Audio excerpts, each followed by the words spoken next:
जातक कथा छद्मनाथ हाथी की कहानी। सदियों पहले की बात है। हिमालय के घने जंगलों में हाथियों की दो खास प्रजातियां पाई जाती थी। एक प्रजाति थी छद्मनाथ और दूसरी प्रजाति का नाम था उपोषित।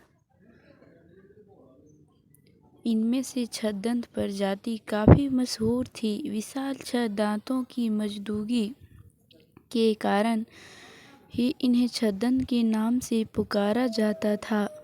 इन हाथियों का सिर और पैर किसी मणि की तरह सुर्ख लाल दिखाई देते थे। इन छद्मनाथ हाथियों का राजा कंचन गुफा में रहा करता था। उसकी माँ सुभद्रा और चुल्लू सुभद्रा नाम की 2 रानियां थीं। एक दिन हाथियों का राजा अपनी दोनों रानियों के साथ पास के एक सरोवर में नहाने के लिए जाता है। उसी सरोवर के किनारे एक पुराना विशाल वृक्ष लगा हुआ था। उस वृक्ष पर लगे फूल बड़े ही खूबसूरत और मनमोहक खुशबू वाले थे।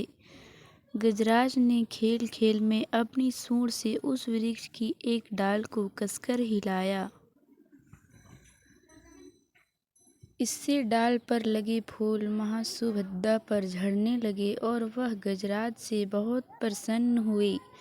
वहीं वृक्ष की सूखी डाल पुराना होने के कारण गजराज की सूंड का जोर झेल ना सकी और टूटकर फूल समेत गजराज की दूसरी रानी चुल्लू सुभद्रा के ऊपर जा गिरी।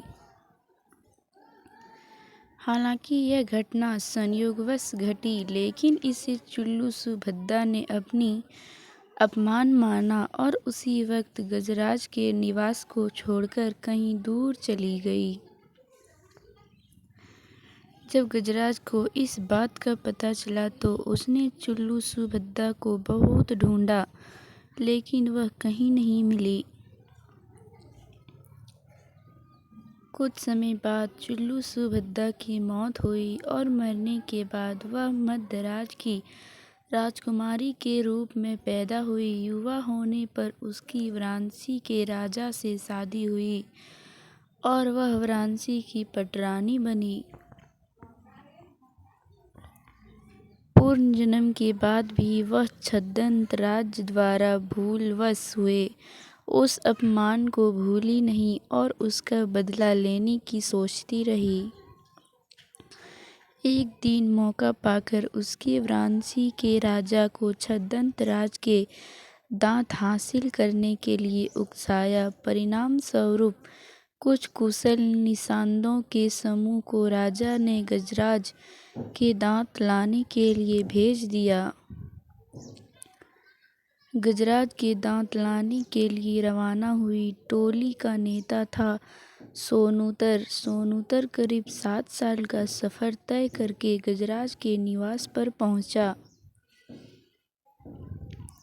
उसने गजराज को पकड़ने के लिए और अपना शिकार बनाने के लिए उसके निवास से कुछ दूरी पर एक बड़ा गड्ढा बनाया।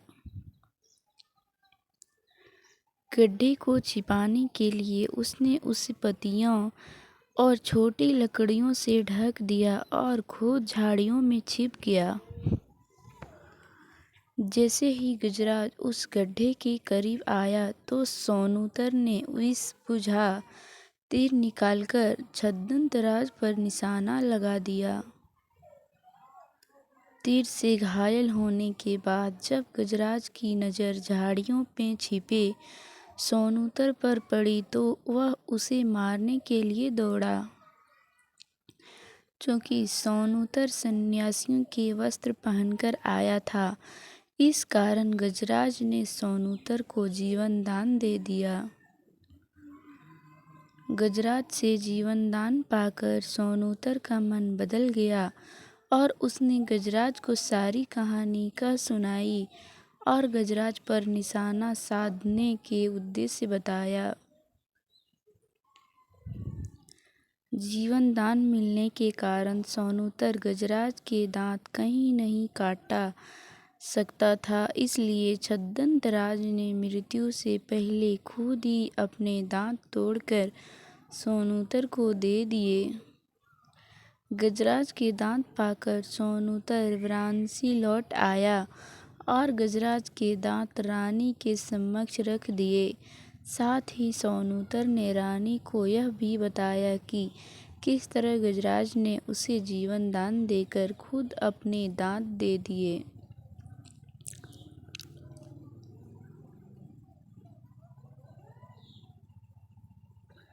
पूरी बात जानने के बाद रानी गजराज की मौत बर्दाश्त ना कर सकी और उस सदमे में उनकी भी तुरंत मौत हो गई।